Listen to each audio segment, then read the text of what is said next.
Summer League basketball is finally here for the Houston Rockets. So we're going to be breaking down their 4 games on the schedule, what we want to see from top picks, Thompson and Cam Whitmore, and some sleepers on the roster that you might want to look out for. So stay tuned for this episode of the Bradeaux and Will Show.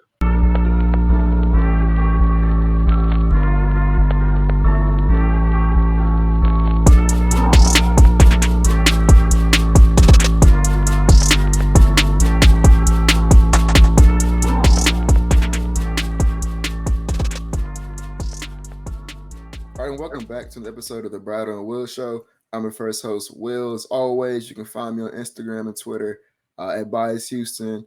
And I'll quickly shout out the podcast on Instagram, YouTube, Twitter, TikTok, all those platforms. I think we're getting close to 1.4K subs, so I really appreciate you guys helping us continue to hit our goals for the summer. Like I said, continue to like, comment, and subscribe, and keep giving you guys this good content. And I'll pass off to Brad. Yeah, exactly what we'll say on that front. But as always, you guys always know where to find me at Bradeaux NBA on Instagram and Twitter. All your favorite stats, highlights, news, updates, Houston Rockets related. I got you guys covered there. This is our first episode we've had in a while, Will, just us two. So it's going to be cool to chop it up real quick. We're going to go over this Summer League preview. 4 games again, starts on this Friday.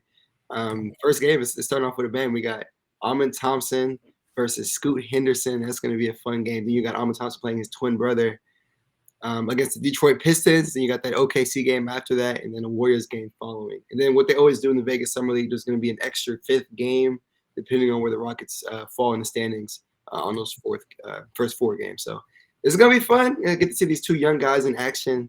But, we're going to start off talking about Jabari and Tari, who Kelly Eco said on our previous podcast that they expect to play maybe 1 or 2 games. So just looking at those 2 players, Will, you can start off with either one.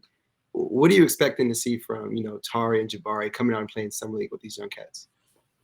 I expect them to be too good for Summer League, right? We talk about the teacher that NBA experiences and playing an NBA season, and Jabari and Tari were guys. I should have looked it up now that I think about it.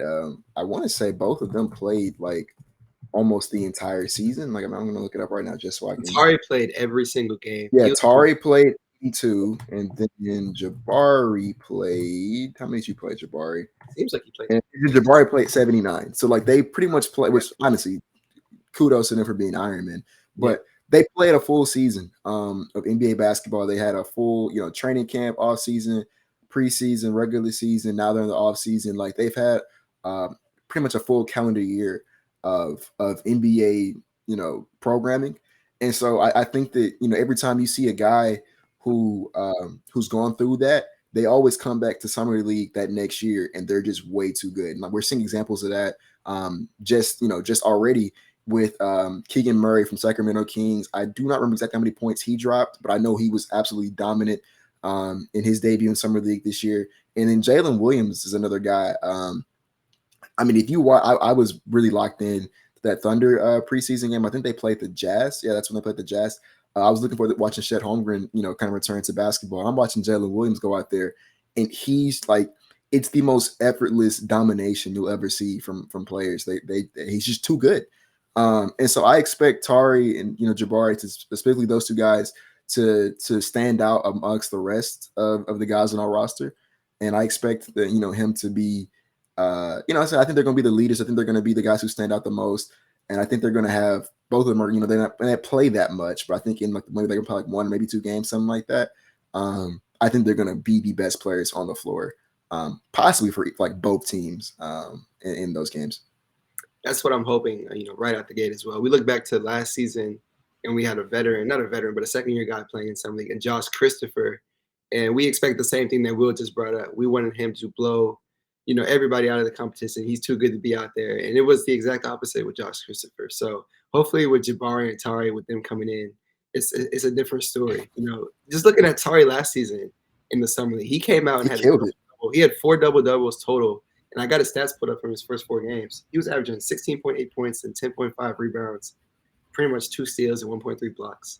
And that's just like right out the gate with it. So I'm expecting Tari to go out there and dominate, probably play one game and get up out of there. When it comes to Jabari, I'm expecting him to hopefully come out on a high note. He started slow last season as a whole. Last 20 games, he looked a lot more promising. So I'm hoping he can build on that momentum and show that he's a future franchise cornerstone for this Rockets team. And in the grand scheme of things, I know summer league doesn't really mean anything, but it's good to see him come out there and dominate like Jalen Williams did, or Keegan Murray did. As Will mentioned, those are things that are always good to see. So seeing those two in the starting lineup, probably sliding in at the 4 and the 5, looking at the entire Rockets summer league roster, it's going to be cool to see. But we're going to talk about the two rookies now. We got Amon and Cam Whitmore. What are we expecting to see from those two guys?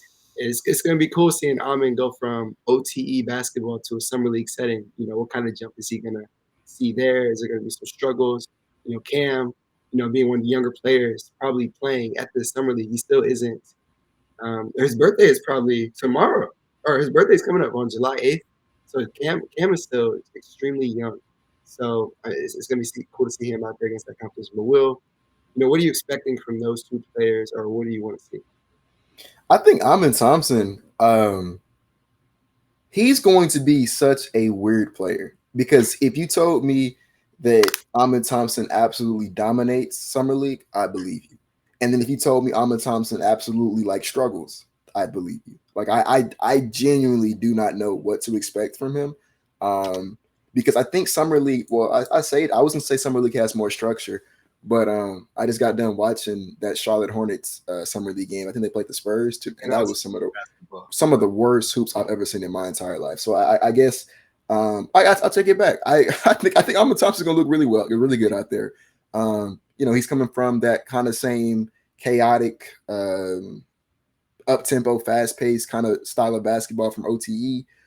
He's going to come and he's going to be the point guard, the primary ball handling decision maker for this, which is kind of interesting because that's not something we've had in summer league these last couple seasons. Jalen was, he handled the ball a lot, but he was more of the get the bucket kind of guy, right? And then Barry was, definitely more of an off ball. You kind of set him up, feed him the ball kind of guy.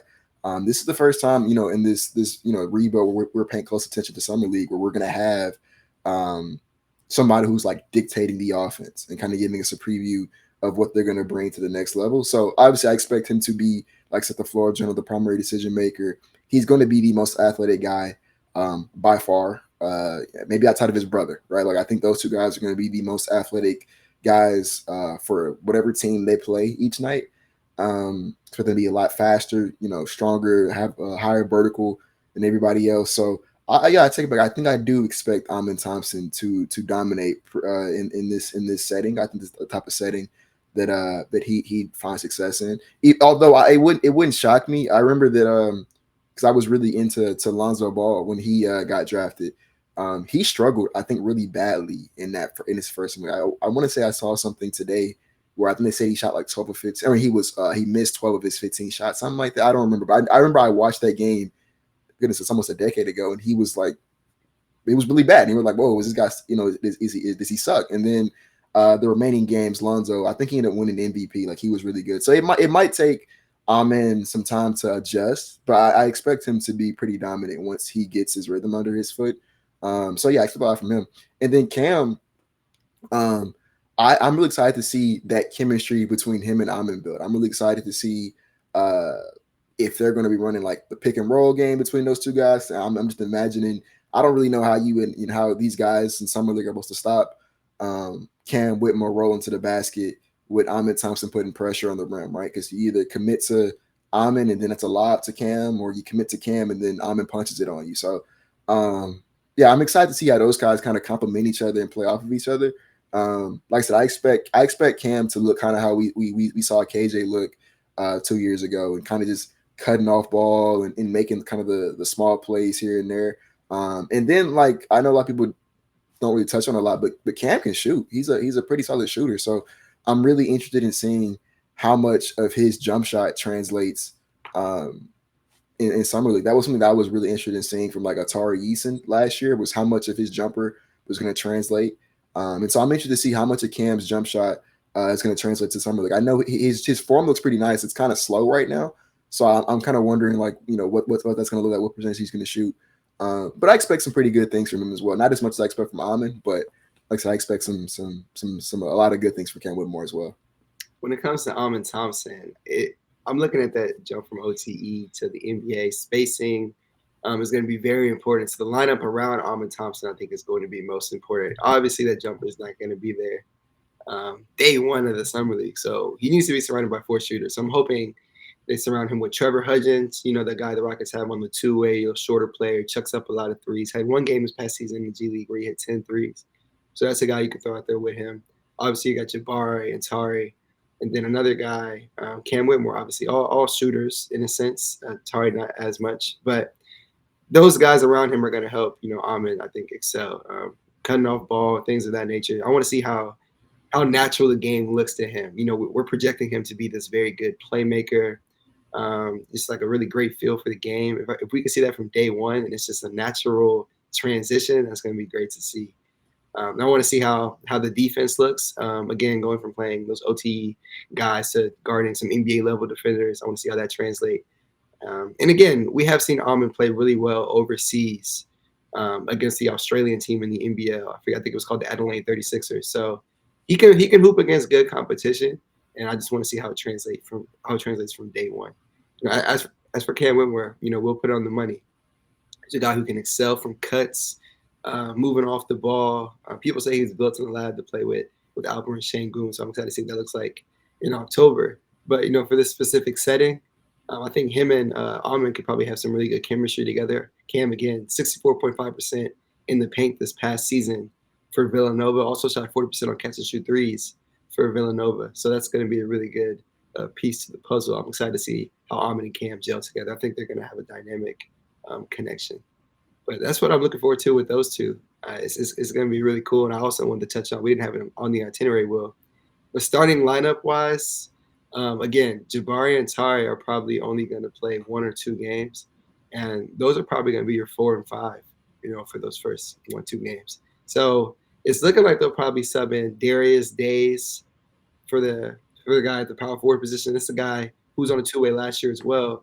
If you look at his stats, this guy puts up a lot of threes. Shot 11 threes last season per game in the G League and was hitting at a 37% clip. That's a guy I'd like to see around Ahmed Thompson. Just get up a lot of threes. It's going to help him. You don't think Trevor Hudgens gets that start? I think Trevor Hudgens does get the start. Darius Days is more like a 3 or a 4, I would say. If you want, Will, who would you put at 1 through 5? Obviously, you got Ahmed at the 1. 2 would be in question here. You throw Trevor at the 2. I think I throw Trevor at the 2. I think he's been, because has he been here longer than Darius Days, or is it the same? It's the same time. Okay. Yeah. I don't know. I think Trevor Hudgens is going to get it at the 2. And then I'd probably go Cam at 3, Tari at the 4, Bari at the 5. Which, I mean, I don't know about y'all, but that's pretty exciting to me. I definitely want to see what that looks like. Yeah, and then when Tari and Bari are out for those 2 games, like you say that they shut him down, right? I'm throwing in Darius at the 4, most likely. And then at the 5, if you guys haven't known, they have a guy named Jay Huff, went to Virginia, 7'1", blocks a lot of shots. Not a bad interior defender. He also 240 as well, so 240, nice big dude. Yeah, and he shoots the 3 ball. Shot 36.4% in the G League Showcase last year on 2.4 attempts per game. Also averaged 3.2 blocks, so 16, 9, and 3 in the G League Showcase last year. So not anybody I'd expect to play on the Rockets roster, but I'm intrigued to see what he looks like when he plays in those 1-2 games. But games to look forward to, Will. We just went over the schedule. What games are you looking forward to?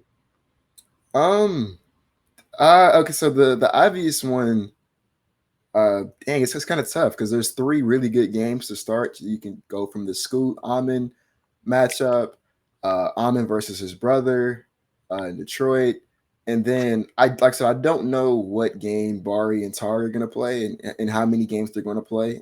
I don't think they're going to play more than 1 or 2. But if there was a game that I would say Jabari play against Chet in OKC again.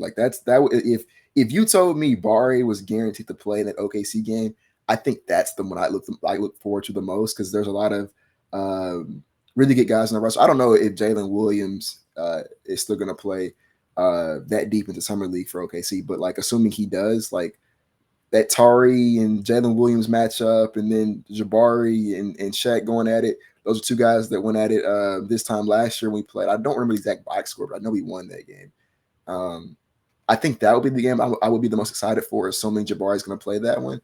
We don't know. So yeah, it's tough because I'm excited to see Scoot Henderson play against Amen.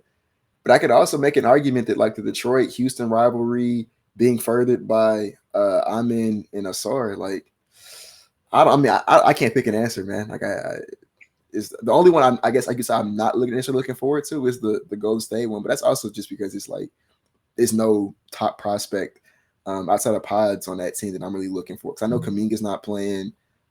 They just traded PBJ, so I don't really know what's going on with that Warriors summer league team. But yeah, man, I think you can go wrong with any of the answers. Yeah, I mean, off rip, I would just go with two answers. First things first. First game, you got Almond versus Scoot. So that's going to kind of tell you have Scoot, who is touted as this generational point guard prospect. I want to see how our guy, Almond Thompson, matches up against this generational point guard prospect.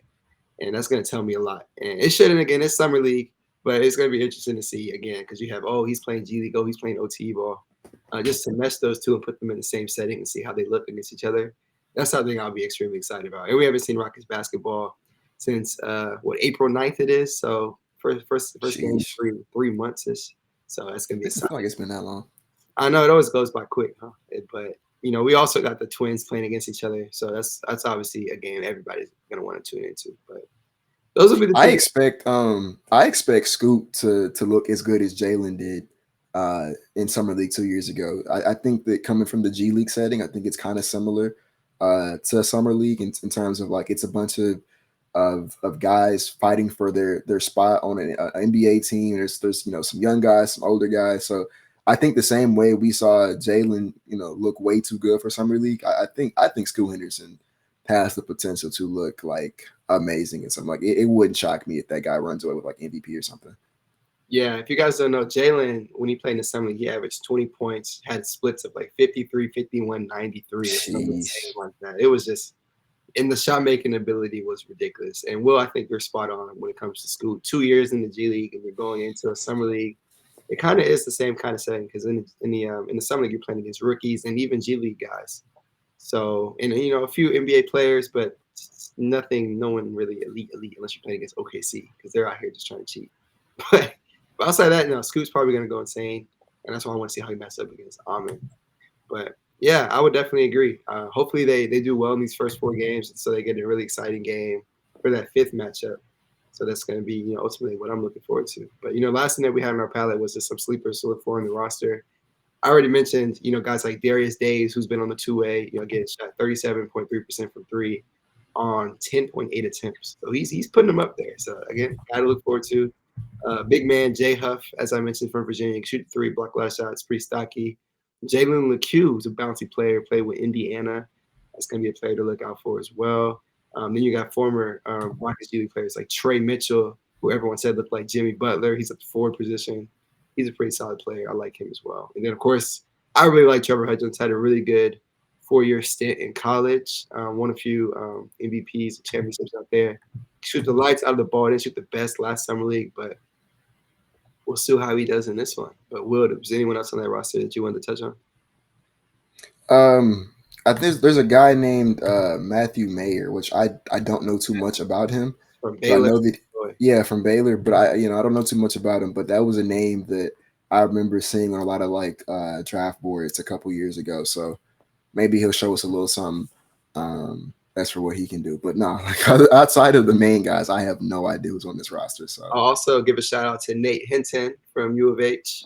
I didn't watch a lot of U of H basketball, but I know a lot of people were excited to see Nate Hinton on the roster as well. So I'll do a deep dive on him before this first Rocket Summer League game. But that's all I have for this episode. Will, I'm assuming the same for you. Yeah, we're excited for Rockets basketball. Again, it's been like 3 months. So it's going to be cool to see these guys out here. But, as always, if you guys are still listening, we appreciate you. Around 20 minutes in. Please sub if you haven't already. We appreciate the support. We're going to try to hit 2K by the end of the offseason, as we've been saying. So it's much love as always. But again, y'all know where to find me. Bradeaux NBA, Instagram, Twitter, TikTok soon. I'm about to start running it up there soon. So make sure to put some love there. Yeah. You can find me on Instagram and Twitter at Bias Houston. Like Brian said, we appreciate you guys supporting the show. Supporting our Instagram, Twitter page. We appreciate all the support you guys have just been showing us on all the mediums. And we'll see you guys next time.